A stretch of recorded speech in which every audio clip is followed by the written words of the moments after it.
Sinjuri, jaffruli, għaliex għal min minnkom ibbukja holiday Ruma għal milit li ġej biex taraw il-presepju għal din is-sena. Tajjeb, għamil żball, għamil żball jien li qed il-presepju fil-Vatikan ħakun għas-sena d-dieħla. Nilqa' miegħi lil Frank Zammit, Vatikanista, u lil Catherine Tabone, direttur tal-Kultura. Nsemmilkom, sinjuri. Nsellimlek. Mela, aħna sa konna il-presepju organizzat mill-Gvern Malti ġo Pjazza San Pietru. Se jiġri? Le, di bdiet biħsieb. Kont qed norganizza il-wirja tal-Arkivju Segret, dawk il-25 dokumenti storiċi li ġibna mill-Arkivju Segret, u għaddi li dal-ħsieb, għax jiena il-presepju kont insegwih. Tkellimt mal-awtoritajiet Maltin, mal-Prim Ministru li stidinni biex inġiblu l-informazzjoni. L-informazzjoni ġiet, mbagħad daħlet id-diplomazija Maltija. Bil-forsa xi mbagħad titkellem u l-Ministeru tal-Kultura u f'sitt ġimgħat ġiet risposta biex is-sena l-oħra għalunna din is-sena għandna l-Trento, hekk tridu għamlu is-sena d-dieħla. Is-soltu jsiru minn-Reġjuni Taljani? Is-soltu jsiru minn-Reġjuni Taljani, imma għal din is-sena l-ewwel darba stat ħajkun qiegħed jieħu r-responsabbiltà tal-presepju. L-istat flimkien mal-arċidjoċesi. Għax di hemm twinning case. Bil-fors. Tidħol il-djoċesi. Mbagħad kif ġie permess, mbagħad kien hemm il-proċess li tista' tfemmek iktar Catherine fuqu bħala direttur tal-kultura li hija tikkoordina dal-proġett ġigantesk li miegħu mbagħad ġi anka il-kunċert fil-Bażilika ta' San Paolo fuori l-Emura. Fuori l-Emura li huwa t-tieni Vatikana ngħidu hekk. Mela, Catherine, tispjegalna ftit. Mela, biex torganizza ħaġa bħal di, x'involvi? L-ewwel li involvi huwa ħafna ħsieb u ħafna pjanar, ġifieri ma tistax tippjana xi ħaġa bħal di mill-lum għal-għada, taħseb ħafna fuqha u rid ikollok tim ta' nies li jissapportjak.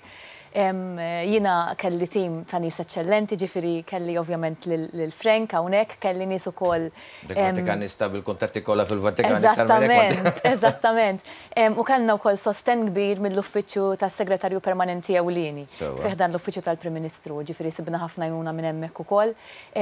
Kellna wkoll għajnuna minn Heritage Malta biex ħriġina s-sejħa pubblika għaliex tajjeb li hawnhekk nispeċifika li dan il-presepju ntażel wara sejħa kompetittiva.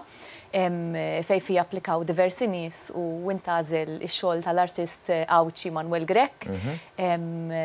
U ovvjament ħafna, kif qegħdin ngħidu ħafna pjanar u ħafna ħsieb bil-fors. Għax għandna fuq kollox, pat-Taljani għandna tradizzjoni qawwija tal-presepju fid-djar u tantu hekk Frank inti ġibti dan il-ktieb presepju di Pjazza San Pietro. Kif beda il-presepju fi Pjazza San Pietro. Fil-fatt beda dak fl-1982 mill-Papa Giovanni Paolo II li għall-ewwel darba jiena ngħidlek pereżempju setat kienet pereżempju fuq xi ikla ma' xi saċerdoti Pollakki li tiġi idea u mbagħad l-idea tevolvi.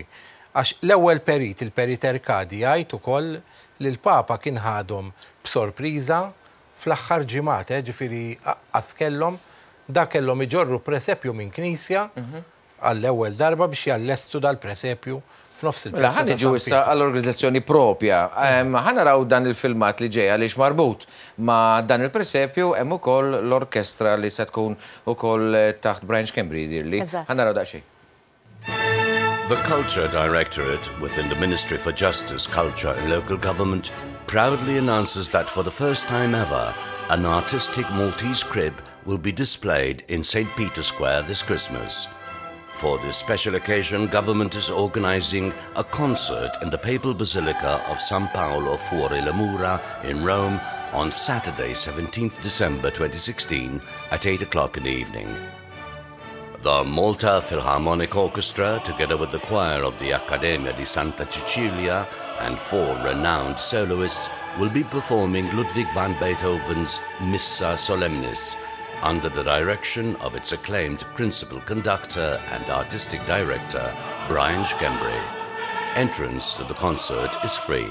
For inquiries, please contact the Culture Directorate on culture@gov.mt or by calling 2567 4205. Mela, rajna dik il-promozzjoni ta' dan l-avveniment li huwa pjuttost storiku li nerġa' nfakkar dan il-miliet u mhux is-sena dilla kif qed qabel.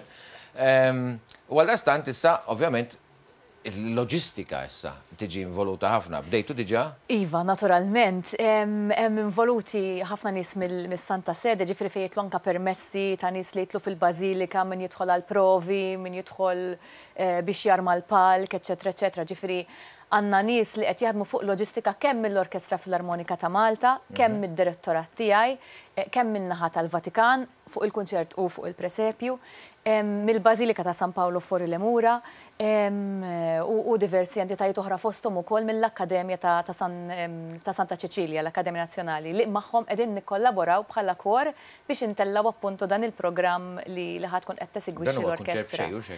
Kull Malti jista' anke Taljani nassumi. Eżattament. Jiġi reklamat l-Italja wkoll? Iva, qed jiġi reklamat fuq diversi ġurnali Taljani, apparti mbagħad ovvjament il-Facebook li jilħaq lil kulħadd. U l-ambaxxata. U l-ambaxxata li qiegħda tgħin eżattament.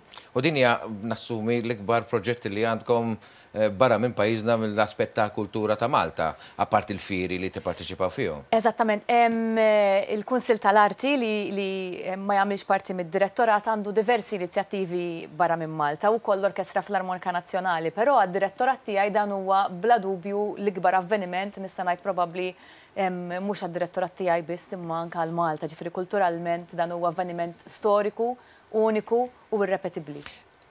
Avveniment storiku, uniku, repetibbli, sinifikat tiegħu issa l-Istat Malti li qiegħed jipparteċipa issa fil-qalba tal-miliet l-ikbar festa wieħed jista' jgħid tal-Knisja Kattolika Rumana li ġol qalba tagħha f'dak il-miliet Malta l-Istat ħad tkun preżenti preżenti. U nerġa' ngħidlek is-sinifikat tgħidli. Li ma is-sinifikat tagħha anke li ċkejkna Malta kellha tiġi l-ewwel darba b'din il-proposta mas Santa Sede, ġifieri ara kemm hawn pajjiżi kbar minnha. Malta kellha tkun l-ewwel stat li ħadd tiftaħ il-bieb għal aktar opportunitajiet għal stati oħra warajna. Għax issa jiġifieri jista' jkun ma jibdix ikun hemm biss ir-reġjuni Taljani, imma jibda jkun hemm xi pajjiż li jitħajjar warajna. Hemm pereżempju min seta' kien hemm jew min-naħa tal-Vatikan li għandu interess qawwi biex jara dan il-sismu, pereżempju l-Papa fosthom, jew xi kardinali in partikolari li għandhom interess. Il-Papa dejjem jagħti rispett lil Presepju.